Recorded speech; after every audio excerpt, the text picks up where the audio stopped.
नमस्कार, मैं शाहनवाज खान। आप देख रहे हैं आचरण न्यूज़ और आज आचरण न्यूज़ के स्टूडियो पर मौजूद हैं पूर्व केंद्रीय मंत्री प्रदीप जैन, जो कि कांग्रेस के एक वरिष्ठ नेता भी हैं। जैसा कि आप सभी जानते हैं, मध्य प्रदेश में विधानसभा चुनाव नज़दीक हैं और दोनों ही पार्टियां जोर आजमाइश कर रही हैं। और इसी कड़ी में आज जो प्रदीप जी हैं ग्वालियर आए हुए हैं और इनके दो मुद्दे हैं। एक मुद्दा आरटीओ के चेक पोस्ट हैं और दूसरा मुद्दा है गौशाला। तो हम इनसे चर्चा करते हैं। प्रदीप जी, मैं आचरण न्यूज़ के स्टूडियो पर आपका बहुत बहुत स्वागत करता हूँ। बहुत बहुत आपका शुक्रिया। मेरा पहला सवाल आपसे है, मध्य प्रदेश में विधानसभा चुनाव को किस तरीके से देखते हैं इस बार? क्योंकि आज ग्वालियर भी आए हुए हैं, लगातार आपका दौरा चल रहा है पूरे मध्य प्रदेश में। 18 साल से लूटने का काम ये सरकार कर रही है और पिछले चुनाव में तो चुने हुए लोकतंत्र के बहुमत को इन्होंने डकैती डालने का काम किया। जनता इनसे तंग आ गई, इन्हें नकारना चाहती है क्योंकि युवा बेरोजगार हैं, किसान आत्महत्या की कगार पे हैं, दुकानदार दर बदर की ठोकर खा रहे, कर्मचारी पेंशन के लिए तड़प रहे। ऐसा कोई सेक्टर नहीं है जिस सेक्टर के अंदर लोग इनसे परेशान ना हो। लोग चाहते हैं कब ये जाएं, कब इनका चेहरा हमारी नजरों से दूर हो, क्योंकि इन्होंने कुछ दिया नहीं है, लूटा है। माँ की कोख से जन्म लेने वाला बेटा भी आज मध्य प्रदेश के अंदर, जिस मध्य प्रदेश का एक वैभवशाली इतिहास था, 50,000 रुपए का कर्जदार है। ये कर्जा उसने लिया नहीं है माँ की कोख में आने के बाद, ये सरकार दे रही। बात करते हैं कि हम लाडली बहना को देंगे, हम मजदूरों को देंगे, किसान को देंगे। अरे आप जन्म लेने वाले बच्चे को तो कर्जदार मत बनाइए मामा जी। और मामा टैक्स की वसूली, वाह रे वाह, किस तरह की वसूली हो रही है, ऐसा तो पूरी दुनिया में कहीं नहीं हुआ। ग्वालियर में आप दो मुद्दे लेकर आए हैं। एक आरटीओ का जो मुद्दा आपने उठाया है, क्या मुद्दा है, क्या कहना चाहते हैं आप आरटीओ विभाग को लेकर? देखिए, मुद्दे तो इनके इतने हैं कि अगर पूरी रात और दिन बैठे रहें। जिस प्रदेश के अंदर कुपोषित बच्चों के लिए जो खाद्य सामग्री है, ट्रक की जगह स्कूटरों के नंबर दिखाए जाते, मुर्दों के नाम पर आयुष्मान कार्ड में पैसा निकाला जाता, नकली खाद बांटी जाती, एक ही स्कूल के हजारों बच्चों को बीएड की परीक्षा में सिलेक्ट कर दिया जाता। जब उनसे पूछा जाता प्रधानमंत्री का नाम, टॉपर स्टूडेंट से, तो वो कोई नाम नहीं बता पाते। तो ऐसे में जो हमने अभी केवल एक दो मुद्दे इसलिए लिए कि कम से कम गृह मंत्री जी आए हैं और अपने वरिष्ठ भारत सरकार के मंत्री के पत्र का संज्ञान लें। उन्होंने लिखा कि मध्य प्रदेश के अंदर आरटीओ के चेक पोस्ट वसूली का अड्डा बन गए, खुलेआम वसूली हो रही। कोई ट्रक निकलता है, खाली ट्रक निकले तो 1500 रुपए दो, कोई अगर भरा ट्रक है तो उसपे 3000 4000। वो तो इनमें इतनी मानवता मुझे नहीं लगता कि हो सकता वो बताते नहीं हो लोग। कहो तो ये एम्बुलेंस पे पैसे वसूल लें, लाश ले जाने वाली गाड़ी पे वसूल लें। अरे जो गाय के नाम पे पैसा खाया जाता, गंगा के नाम पे पैसा खाया जाता, वो सिर से लेके पैर तक भ्रष्टाचार में डूबा है। एक एक दिन के अंदर 65,000 वाहनों से 15 से 20 करोड़ रुपए वसूले जाते। हम 15 करोड़ भी मान लें तो 450 करोड़ रुपए मामा टैक्स ट्रक ऑपरेटर से वसूला जाता है। और वो पैसा कहाँ जाता है, ईडी की नजर नहीं पड़ रही। इनकम टैक्स की क्लियरेंस है, सीबीआई इस तरफ झकेगी नहीं। आज भी किसी बैरियर पर अगर हमारे गृह मंत्री जी जाकर देख लें तो कम से कम नितिन गडकरी जी को अच्छा लगेगा कि उन्होंने वो पत्र लिया, उस पर उनके एक साथी ने संज्ञान लिया। जब पहली बार आपने ये आरटीओ जो टैक्स वसूली है, पहली बार इसका मुद्दा उठाया है, इससे पहले भी सरकार कांग्रेस की भी रही, बीजेपी की रही, आपकी भी सरकार रही, उस वक्त भी ये वसूली लगातार जारी रही। उस पर क्या कहेंगे? टोटल बंद हो गई थी। जिस दिन हमारे मुख्यमंत्री कमलनाथ जी ने शपथ ली थी, ट्रक वाले बहुत प्रसन्न थे। सबसे ज्यादा दुख ट्रक वालों को हुआ जिस दिन उनकी सरकार लूटने का काम किया। कोई ट्रकों से वसूली नहीं होती थी। सारे जो 48 चेक पोस्ट हैं, उसके अलावा जो बैरियर है, उसके अलावा अवैध तो जहां जो एक दबंग नेता है उसने अपने संचालित कर रखे। हम अपने बुंदेलखंड में देखते थे, पृथ्वीपुर के आगे एक डंडा गाड़ दिया। अब बेचारा ट्रक का ड्राइवर गरीब आदमी, किसी का माल है, उसको तो दे नहीं है, लेकिन वो पैसा तो गरीब जनता के ऊपर बोझ पड़ा। जो भाड़ा है, भाड़ा बढ़ा, डीजल पे आप पहले ही जीएसटी ज्यादा ले रहे हैं, सेस ले रहे हैं, उसके बाद आप ये वसूली करा रहे हैं, और वसूली कराने के बावजूद भी आपके चेहरे पे कोई सिकन नहीं है। आप ई की बात करते हैं कि ई चालान हो, प्रधानमंत्री कहते हैं कि नोटलेस इकोनॉमी हो। अरे आप कम से कम अगर चालान कर रहे हैं, ई चालान करा देते। आप टेक्नोलॉजी के नाम पर हजारों करोड़ रुपए का बजट खर्च करते हैं, आप इन्वेस्टर सबमिट करते हैं, 15 लाख हजार करोड़ के आपके सबमिट, वो पूरे के पूरे आपके एमओयू हो गए। धरातल पे कुछ नहीं, धरातल पे लूट लूट लूट लूट। और ये भ्रष्टाचार पटवारी से लेके, थाने से लेके, अस्पतालों से लेके, किसानों के मंडियों से, सब जगह व्याप्त है। छोटे से छोटा व्यक्ति भ्रष्टाचार में लिप्त है। आपके ही चैनल पर और जबलपुर के अंदर एक आरटीओ के घर पे, जो आपके पोर्टल में भी डली है, देश के सभी चैनलों ने दिखाई, 650 गुनी संपत्ति निकली। अगर नोट निकालो तो गद्दे के अंदर नोट, तकिए के अंदर नोट, बाथरूम में नोट। अरे ये नोट गरीब जनता के हैं, जिनको आपने जन्म लेने वाले बच्चे को भी 50,000 रुपए का कर्जदार बनाया। इनकी हाय इतनी खतरनाक है मामा जी, ये आग आपको जला के राख कर देंगी।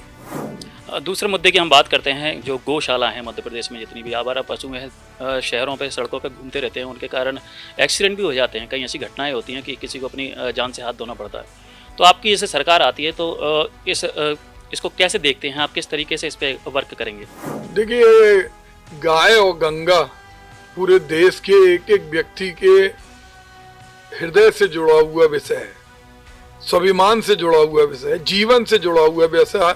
हर आदमी, वो किसी भी जाति और धर्म संप्रदाय का हो, वो गाय के प्रति संवेदनशील रहता है, क्योंकि गाय के नाम के आगे माता लगा है।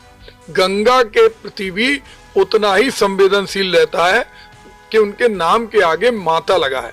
हम नर्मदा मैया कहते हैं, संवेदनशीलता से हम उसकी पूजा करते हैं। तो गाय माता की जब हम पूजा करते हैं, तो पूजा करने वाले प्रभु राम हो, श्री हनुमान हो, महालोक हो, इन सब पर गौ माता हो, इन पर भ्रष्टाचार नहीं होना चाहिए। आपने महालोक कॉरिडोर बनवाया, उड़ गया एक हवा में। अरे कहाँ गया वो पैसा? सिंहस्थ मेला हुआ, कितना बड़ा भ्रष्टाचार है। पवित्र नगरी नाम दे दिया आपकी खुद की मुख्यमंत्री, जो 2 बार रही, केंद्रीय मंत्री रही, वो शराब की दुकान में खुद पत्थर मार रही। कहाँ? जहां राम राजा को ईश्वर की जगह राजा के रूप में पूजा जाता, ओरछा, वहां शराब बिक रही। तो केवल नाम लगाने से आपने उनको पवित्र कर दिया। गाय माता लिखने से, गाय माता मनने से बच जाएंगी। सड़क पर कुचली जा रही लाशें उनकी आप जेसीबी से उठवाते हैं। अरे माँ है, इनकी अंत्येष्टि करिए, या माँ शब्द लगाना आप में नहीं है क्षमता, आप बंद कर दीजिए। आप उसको जिस तरह से अपमानित करने का काम कर रहे, कूड़े के ढेर में प्लास्टिक, वो गाय माता खाती है, बीमारी से तड़प के मरती है, कुचल के मरती है, क्योंकि आप गौशाला को अपग्रेड नहीं कर रहे। 15 महीने के कार्यकाल में हमारे मुख्यमंत्री कमलनाथ जी ने जिस तरह गौशालाओं को अपग्रेड किया, बनवाने का काम किया, इन्होंने तो उस पर धनराशि रोकने का काम किया। तो गाय माता मर रही, और ये बेशर्म लोग हंस रहे हैं ना। कोई इनका मुद्दा ही नहीं है, इनका मुद्दा सिर्फ चुनाव है, चुनाव जीते, चुने हुए दूसरे दलों के विधायक खरीदे। आज यही कारण तो है कि गृह मंत्री को देश की सीमाओं की रक्षा करना चाहिए, 4-4, 5-5 दिन लोगों को मनाते घूम रहे, कोई नहीं मान रहा। जाते हैं, मनाते हैं, वो अगले दिन रिजाइन कर देता। देश के कृषि मंत्री, जिनके जिम्मेदारी 125 करोड़ से ज्यादा लोगों की है, हर दिन मॉनिटरिंग करना पड़ती है कृषि मंत्री को, वो चुनाव लड़ने में व्यस्त है। तो ये बहुत ही दुर्भाग्यपूर्ण स्थिति है। और ऐसे में तो मुझे लगता है कि गाय माता के लिए इनको कांग्रेस की रीति और नीति मानना चाहिए, जो हमारे छत्तीसगढ़ के मुख्यमंत्री भूपेश बघेल ने किया। गाय को लोग घर में रखें, उसको मां समान समझें, उनका गोबर खरीदने का काम कर लेते। राष्ट्रीय स्तर पर आज भी अगर इनमें थोड़ी सी माँ के प्रति समर्पण की भावना है, तो प्रधानमंत्री मोदी जी मन की बात करते हैं, बोल दें कि गाय माता है, गाय माता का गोबर केंद्र सरकार खरीदेगी। जो गाय को अपने घर में रखेगा उसको हम, ये हमें नहीं चाहिए वो पैसे जो आप कहीं इस नाम पे उस नाम पे आप कागजों में दिखाते। अरे गाय माता को बचाइए, गाय माता मरती है और लोग एक्सीडेंट में वो भी खत्म होते हैं। तो इनको दिशा और दशा पर काम करना चाहिए। अच्छा, कांग्रेस और समाजवादी पार्टी का गठबंधन हुआ है, लेकिन कहीं ना कहीं अखिलेश यादव जी हैं वो नाराज नजर आ रहे हैं। तो ऐसा क्या हुआ था, उनकी नाराजगी की क्या वजह है? देखिए, बातों को तूल दे के बड़ा चढ़ाकर गोदी मीडिया ने दिखाया है। अखिलेश जी ने, आपने देखा होगा, इंडिया गठबंधन के एक सशक्त पैरोकार हैं और जुड़कर हम देश में सत्ता परिवर्तन के लिए लोकसभा का चुनाव लड़ेंगे। चूंकि हम जानते हैं लोकल इलेक्शन हो, विधानसभा के इलेक्शन हो, हर राजनीतिक दल स्वतंत्र रहता है। तो जो गठबंधन हमारा है वो राष्ट्रीय स्तर का है और उसको मजबूती से सारे लोग मिलकर लड़ेंगे। मेरा एक सवाल और है, खासतौर से मध्य प्रदेश में विधानसभा चुनाव चल ही रहे हैं, हम बात करते हैं बुंदेलखंड की। तो बुंदेलखंड में क्या स्थिति है, क्या लगता है आपको? देखिए, जो स्थिति छिंदवाड़ा में थी, जो स्थिति आपके रेवांचल में है, जो स्थिति आपके नर्मदा के क्षेत्र में, जो स्थिति चंबल में, वही बुंदेलखंड में। हर सीट पर कांग्रेस बढ़त बनाए हैं और जैसा हम चैनलों में देखते हैं 138 से लेके 152 सीटें हैं चैनल वाले दिखा रहे हैं, लेकिन मुझे लगता है कि इससे ज्यादा, क्योंकि बदलाव चाहते हैं। 18 साल में लुट गई जनता, पिट गई। कितने लोगों को रोजगार मिला बैंक से कर्जा लेके, पढ़ा लिखा कर। एक गार्जियन सोचता है कि उसके बेटे को नौकरी मिलेगी, नहीं मिल रही नौकरी, मिल भी रही, कभी टेस्ट नहीं होता, टेस्ट होता है तो उसका रिजल्ट रोक दिया था, रिजल्ट देते हैं तो उसमें मालूम पड़ता घोटाला हुआ, व्यापम चल रहा है। और जो रिटायरमेंट की एज है, रही सही कसर और पूरी कर दी, उसको 62 कर दिया। अब वैकेंसी देना ही नहीं है। आज कितनी सुसाइडल टेंडेंसी यूथ में बढ़ी है। ऐसा कोई दिन नहीं आता जिस दिन एक पढ़ा लिखा नौजवान, बेरोजगार नौजवान ट्रेन के नीचे नहीं कटता हो। ये सब इनकी नीति और नियति के कारण है। नहीं, भाजपा अपने विकास के मुद्दों पर ही चुनाव लड़ रही है और जो उन्होंने कार्य किए हैं समय सीमा के अनुसार किए हैं और हुए भी हैं वो, जो कि उनका कहना है कि सारे काम हुए, हम विकास के मुद्दे पर ही लड़ाई लड़ रहे हैं। और कांग्रेस के पास कोई मुद्दा नहीं है तो वो अलग अलग मुद्दे लेकर आती है। भारतीय जनता पार्टी ने विकास किया, अपना विकास किया, अपने रिश्तेदारों का विकास किया, अपनी पार्टी का विकास किया। आम आदमी तो कर्जदार बना। प्रदेश में ब्याज चुकाने के लिए भी कर्जदार मुख्यमंत्री हैं। आज कर्जा ले रहे। आज प्रदेश के अंदर 50,000 ग्राम है और 26,000 ग्राम पंचायत है। किसी भी ग्राम पंचायत में सम्मेलन में मुख्यमंत्री जी जाते हैं, कहते हैं कि आप इसके अंदर अगर कोई परियोजना 25 लाख रुपए की बनाए, आपको पावर है।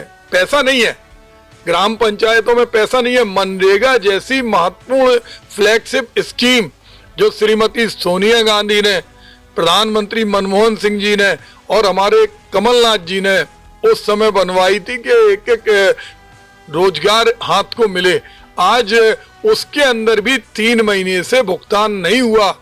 दीपावली कैसे मनाएंगे? मामा का चेहरा देख के, इनकी लाल बत्तियां देख के, इनकी मन की बातें सुनकर। अरे सोचना चाहिए, गरीब के पेट में पैसा नहीं पहुंचेगा। वो कानून का आप उल्लंघन कर रहे, आप गुनहगार हैं, आपके ऊपर सजा होना चाहिए। क्योंकि या तो आप उसका 14 दिन में भुगतान करते, 3 महीने हो गए, लेकिन मनरेगा का भी पैसा नहीं दिया जा रहा। तो ये कैसे, किस चीज को विकास कहते हैं? ये चीज को विकास कहते हैं कि एक कॉलेज से सैकड़ों बच्चे बीएड की परीक्षा में सिलेक्ट हो गए जिनका कोई विकास से लेना देना नहीं है, पढ़ाई से लेना देना नहीं है। आज मालनपुर के अंदर कौन सी इंडस्ट्री लगी है, कौन से नए विकास हुए? आज जो मध्य प्रदेश के अंदर गेहूं के उत्पादन क्षेत्र के अंदर पूरी दुनिया में जाना जाता था, आज मध्य प्रदेश के अंदर क्या स्थिति है? और किसान सुसाइड करता है तो आपके विधायक कहते हैं कि सब्सिडी के तलुए चाटने वाला। अरे क्या बोल रहे हैं आप अन्नदाता के लिए? ये भगवान का रूप है अन्नदाता। ये 24 घंटे मेहनत करते हैं, इनकी खून पसीने की कमाई से इस देश के अंदर सरकारें चलती हैं, और उनको आप कहते हैं कि ये तलुआ चाटने वाले लोग आत्महत्या कर रहे हैं। और उस विधायक को उन्होंने महिमा मंडित कर दिया। आपके लोग दलितों के मुंह पे पेशाब करते हैं। अरे जे आपकी नीयत और नीति 18 साल के कुशासन का अहंकार बताती हैं और ये अहंकार टूटेगा। बहुत बहुत धन्यवाद आपका। तो ये थे पूर्व केंद्रीय मंत्री प्रदीप जैन जी, जिनसे हमने आपके सवालों के जवाब चाहे। आपकी इनके बारे में क्या राय है, अपनी राय कमेंट्स बॉक्स में जरूर भेजें। देश दुनिया की सभी खबरें देखने के लिए जुड़े रहिए आचरण न्यूज से। आचरण न्यूज, हर कदम आपके साथ।